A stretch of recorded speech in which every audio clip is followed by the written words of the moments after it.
नमस्कार। जय श्रीकृष्ण। जीवन रे सबुबेले एही पांचटी गहना धारण करने उचित। ताहा हेउछि ओठर सत्य, कंठर प्रार्थना, आखिरे दया, हातरे दान आउ हृदयर प्रेम। गंगा देह को धुए किंतु मन को नुहे, किंतु पाप देहरे नुहे मनरे थाए। मनीषर भाग्य जहा थाए ताहा ही घटी थाए, ताकू केही परिवर्तन करि पारिबे नाही। विज्ञानर अग्रगति घटिले भी मनीष जीवन को रक्षा करि पारु नाही।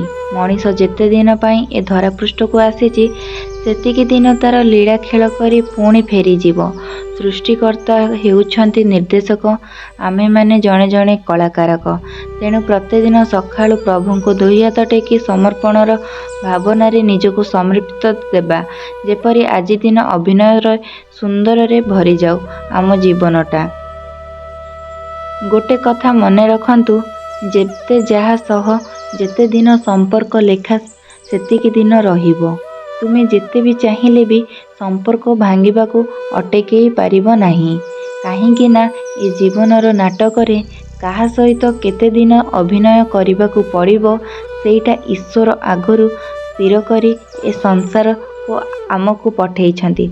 मनीष तो समस्ते, हेले फरक एतिकी किछि लोक जखम दियंती आउ किछि लोक सेई जखम रे मलम। साथी तो अनेक मिलंती, हेले फरक एतिकी किछि साथी साथ दियंती आउ किछि साथ छाड़ी दियंती।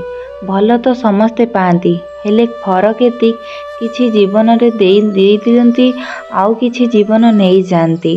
संपर्क तो समस्ते गढ़ती, हेले फरक एति किछि बिना स्वार्थ रे लिभेइछंती आउ किछि जीवन भरी परखी थांती। निजे धोखा खांतु पछे अन्य काहाकू धोखा दियंतु नाही। कारण जी धोखा खाई थाए ताको विशेष करी किछि हरेइबाकू पड़े नाही, किंतु जी धोखा देई थाए से बहुत किछि हराई थाए। लुह नथिले आखि एते सुंदर होई नथांता, कष्ट नथिले खुशीर मूल्य नथांता। जदि चाहिबा मुताबिक सबु किछि मिली जाई थांता, तेबे दुनिया रे भगवानकर आवश्यकता ही नथांता। धन थिबा पॉकेट आपण को खराब रास्ता को नहीं पारे, किंतु खाली पॉकेट आपण को जीवन रे अनेक गुड़िए अर्थ को बुझेई थाए। निज संतान को डॉक्टर, इंजीनियर, टीचर उच्च शिक्षा देबा बड़ कथा नुहे। प्रथमे निज संतान को भल संस्कार देबा बड़ कथा होई थाए। जेउन जिनिस केवल परिवार ठारू ही मिली थाए, काहींकि ना समाज रे संस्कार बिना शिक्षार कोनोसी भी मूल्य ही न थाए। सबु बेले मन रखंतु जे मनर जंत्रणा शरीरर जंत्रणा ठारू अधिक कष्टदायक।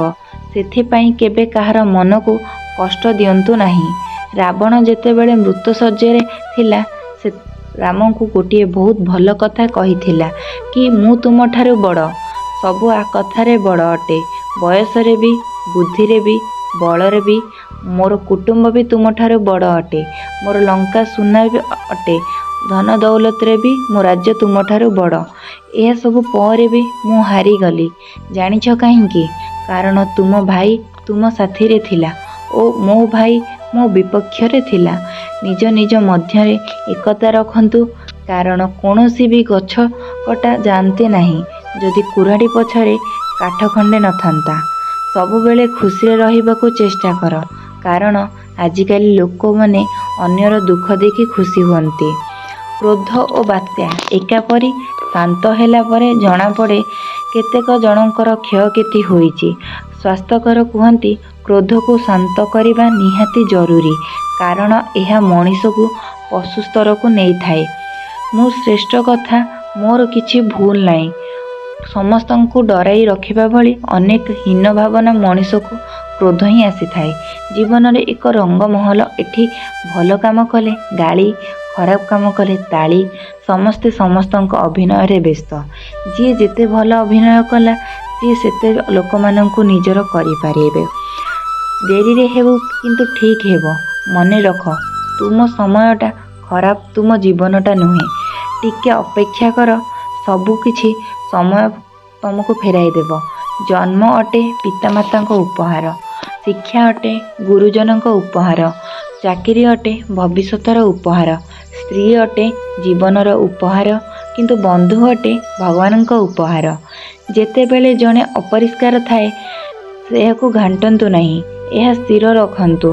ଭଗବାନ ଶ୍ରୀକୃଷ୍ଣ ଗୀତାରେ କହିଛନ୍ତି, ନିଜ ମନକୁ ନିର୍ମଳ କର, ଅଲଗା ହେବା ଓ ତ୍ୟାଗରେ ନିଜକୁ ଆନନ୍ଦ କରିବାକୁ ଶିଖ ଏବଂ ଦୟାଳୁ ଓ ଭଦ୍ର ହୁଅ। ସମସ୍ତଙ୍କୁ ଭଲ ପାଅ, ଦୁଷ୍କର୍ମ ଓ ଗର୍ବରୁ ଦୂରେଇ ରୁହ। ଜୀବନରେ ଉନ୍ନତି କଲାବେଳେ ଗୋଟିଏ କଥା ମନେ ରଖିବ, ପାଦ ଖସିଗଲେ ଚଳିବ, କିନ୍ତୁ ପାଟିରୁ କଥା ଖସିଲେ ମରିବ। ସମ୍ବନ୍ଧ ନେଇ ଆତ୍ମା ସହିତ ଯୋଡ଼ି ହୁଅ, ଯାହା ସହିତ ଆମର ପୂର୍ବଜନ୍ମରେ କିଛି ସମ୍ପର୍କ ଥାଏ। ନହେଲେ ସେ ଏ ଦୁନିଆ ଭିଡ଼ ଭିତରେ କିଏ ବା କାହାକୁ ଜାଣିଥାଏ। ତୁମର କିଛି ଦରକାର ଅଛି ବୋଲି ପ୍ରାର୍ଥନା କର ନାହିଁ। ପ୍ରାର୍ଥନା ଏଥିପାଇଁ କର ଯେ ଭଗବାନ ତୁମକୁ ବହୁତ କିଛି ଦେଇଛନ୍ତି, ଆଉ ତୁମକୁ ଭଗବାନଙ୍କ ପ୍ରତି କୃତଜ୍ଞତା ଏବଂ ମନୋଭାବ ସୃଷ୍ଟି ହେବା ଦରକାର। ଆପଣଙ୍କର ପଦେ କଥା ବହୁତ ଲୋକେ ଖୁସି ଓ ଦୁଃଖକୁ ଲୁଚି ରହିଥାଏ। ତେଣୁ ସବୁବେଳେ କହିବା ଆଗରୁ ଥରେ ଭାବିବା ଦରକାର। ଯେଉଁ ବ୍ୟକ୍ତି ମହିଳାଙ୍କୁ ଶୋଷଣ କରିଥାଏ ସେ ପରଜନ୍ମରେ ଭୟାନକ ରୋଗରେ ପୀଡ଼ିତ ହୋଇଥାନ୍ତି। ଯିଏ ନାରୀର ଅସମ୍ମାନ କରିଥାଏ ତାର କୌଣସି ସ୍ଥାନରେ ଆଦର ମିଳିନଥାଏ। ସବୁ କିଛି ଜିନିଷ ପାଖକୁ ଗଲେ ମାଗିବା ବିନା ତାହା ମିଳିଯାଇଥାଏ। ଯେମିତି ବରଫ ପାଖକୁ ଶୀତଳତା, ଅଗ୍ନି ପାଖରୁ ଗରମ, ଆଉ ଗୋଲାପ ଫୁଲ ପାଖରୁ ସୁଗନ୍ଧ। ଯେତେ ଭଗବାନଙ୍କ ଠାରୁ ମାଗିବା ଅପେକ୍ଷା ନିକଟତର ହେଲେ ସବୁ ଜିନିଷ ଓ ତୁମ ମନସ୍କାମନା ଆପେ ଆପେ ମିଳିବା ଆରମ୍ଭ ହୋଇଯିବ। ଦୀପର କାହାଣୀ ବହୁତ ଅଜବ। ଜଳେ ବି ତ କାହାକୁ ଆଲୋକ ଦେବା ପାଇଁ, ଆଉ ଲିଭେ ବି ତ କାହାକୁ ଶାନ୍ତିର ନିଦ ଦେବା ପାଇଁ। କିଏ ଜାଣେ କେଉଁ ରାତି ଜୀବନର ଶେଷ ରାତି, କିଏ ଜାଣେ କେଉଁ କଥା ଜୀବନର ଶେଷ କଥା ହେବ। ରାଗ ହିଂସା ଛାଡ଼ି ହସ ଖୁସିରେ କଥା ହୁଅ ବନ୍ଧୁ। କିଏ ଜାଣେ କେଉଁ ଦେଖା ଜୀବନର ଶେଷ ଦେଖା ହେବ। ପ୍ରଶ୍ନ ଜଳ ଉପରେ ନୁହେଁ, ଏହା ତୃଷା ଉପରେ। ପ୍ରଶ୍ନ ମୃତ ଉପରେ ନୁହେଁ, ବରଂ ନିଃଶ୍ୱାସ ଉପରେ। ବନ୍ଧୁ ଦୁନିଆରେ ଅନେକ ଅଛନ୍ତି, କିନ୍ତୁ ପ୍ରଶ୍ନ ବନ୍ଧୁତା ଉପରେ ନୁହେଁ, ବରଂ ବିଶ୍ୱାସ ଉପରେ। ଯେଉଁମାନେ କେବଳ କାର୍ଯ୍ୟରେ ଫଳ ଉପରେ ଅପେକ୍ଷା କରନ୍ତି ସେମାନେ ଦୁଃଖିତ ହୁଅନ୍ତି। ଯେତେବେଳେ ଜଣେ ଅନ୍ୟର ଖୁସି ଓ ଦୁଃଖରେ ନିଜର ବୋଲି ଭାବେ ସେ ବ୍ୟକ୍ତି ସର୍ବୋଚ୍ଚ ଅଟେ। ଯେତେବେଳେ ଆମେ କିଛି ଆଶା ନ କରି ମଧ୍ୟ ସଠିକ୍ ସମୟରେ ସଠିକ୍ ସ୍ଥାନରେ ବ୍ୟକ୍ତିଙ୍କୁ ପାଇଥାଉ। Thank you for watching. ଭିଡ଼ିଓଟି ଭଲ ଲାଗିଥିଲେ ଲାଇକ୍, ସେୟାର, ସବସ୍କ୍ରାଇବ୍ ନିହାତି କରିବେ। ଜୟ ଜଗନ୍ନାଥ।